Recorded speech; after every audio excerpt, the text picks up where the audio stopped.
بسم اللہ الرحمن الرحیم۔ السلام علیکم ورحمۃ اللہ۔ قرآن پاک یہ دل کا سکون ہے، راحت ہے، چین ہے۔ اس کا سننا، اس کا پڑھنا عبادت ہے، اور اللہ رب العزت نے اس اپنی مبارک کتاب کو دلوں کا سکون بھی بتایا ہے، اور اللہ رب العزت کی یاد میں ویسے ہی بڑا سکون ہے۔ تو وظائف بیسیکلی جو میرا بیسک مقصد ہے وہ یہ ہے کہ آپ ویسے بھی تو وظائف کریں، لیکن وظائف میں مختلف چیزیں ہیں۔ کچھ وہ ہیں جو آقا پاک صلی اللہ علیہ وسلم نے کیے ہیں، اور کچھ وہ ہیں جو آپ صلی اللہ علیہ وسلم نے نہیں کیے۔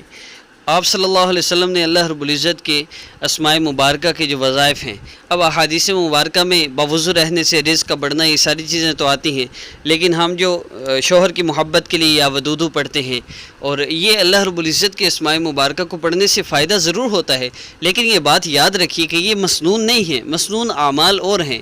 تو قرآن پاک میں اللہ رب العزت نے تاثیر رکھی ہے، اور لوگوں کے لیے جب یہ شفا ہے تو شفا ہر بیماری سے ہے، چاہے وہ دنیا کی ہو یا آخرت کی ہو، ہر مسئلے کا حل قرآن پاک میں موجود ہے۔ تو اس کا سننا بھی عبادت ہے، اس کا پڑھنا بھی عبادت ہے۔ تو دونوں چیزیں ہیں۔ اگر آپ کو جو سورہ مبارکہ اپلوڈ ہو، اگر وہ آپ کو زبانی آتی ہے تو آپ ساتھ پڑھ سکتے ہیں، لیکن محسوس یا میں نہیں، اور اگر آپ کو نہیں آتی تو آپ محروم کیوں رہے؟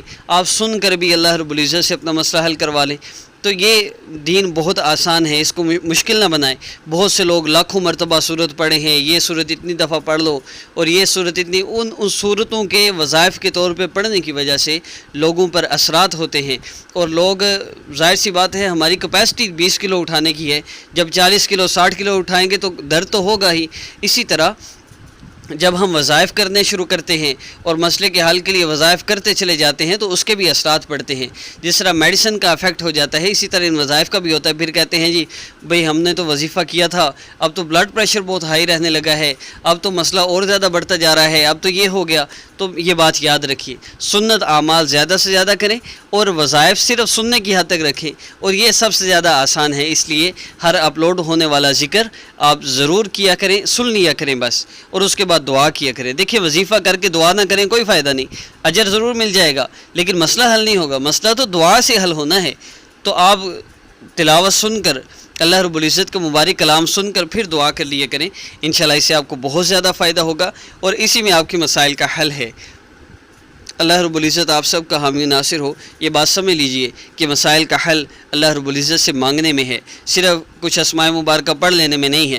شارٹ کٹ نہ ڈھونڈا کریں، اللہ رب العزت سے اپنا تعلق مضبوط کریں، اور ان وظائف کو سن کے دعا کر لیا کریں۔ اور جب تک نیکسٹ وظیفہ اپلوڈ نہیں ہوتا، آپ اس کو 2 دفعہ 3 دفعہ 4 دفعہ جتنی بھی نمازیں آتی ہیں، ہر نماز کے بعد اگر سنیں تو انشاءاللہ آپ کو بہت زیادہ فائدہ ہوگا۔ تو آئیے ذکر کا آغاز کرتے ہیں۔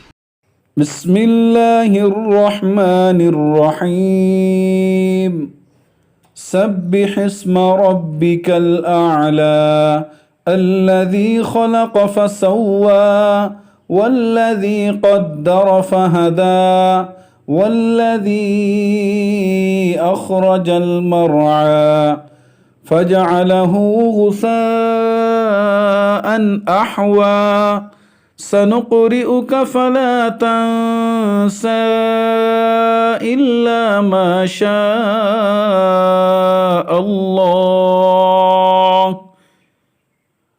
إنه يعلم الجهر وما يخفى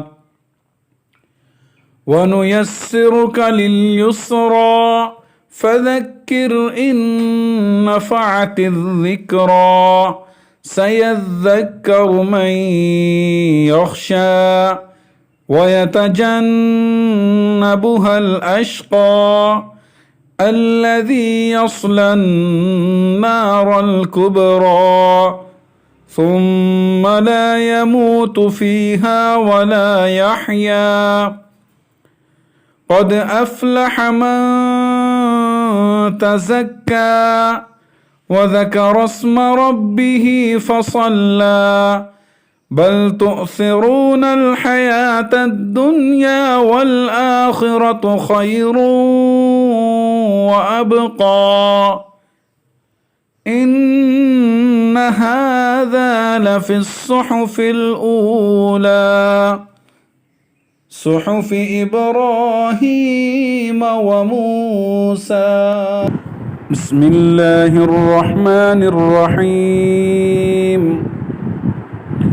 لم يكن الذين كفروا من أهل الكتاب والمشركين منفكين حتى تأتيهم البينة رسول من الله يتلو صحفا مطهرة فيها كتب قيمة وما تفرق الذين أوتوا الكتاب إلا من بعد ما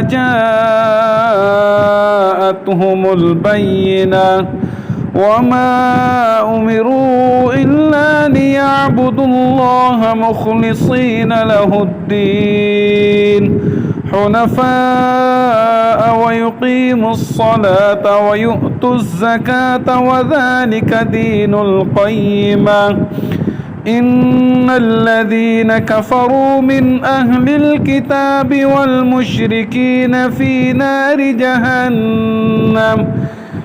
نار جهنم خالدين فيها أولئك هم شر البرية إن الذين آمنوا وعملوا الصالحات أولئك هم خير البرية جزاؤهم عند ربهم جنات عدن تجري من تحتها الأنهار خالدين فيها أبدا رضي الله عنهم ورضوا عنه ذلك لمن خشي ربه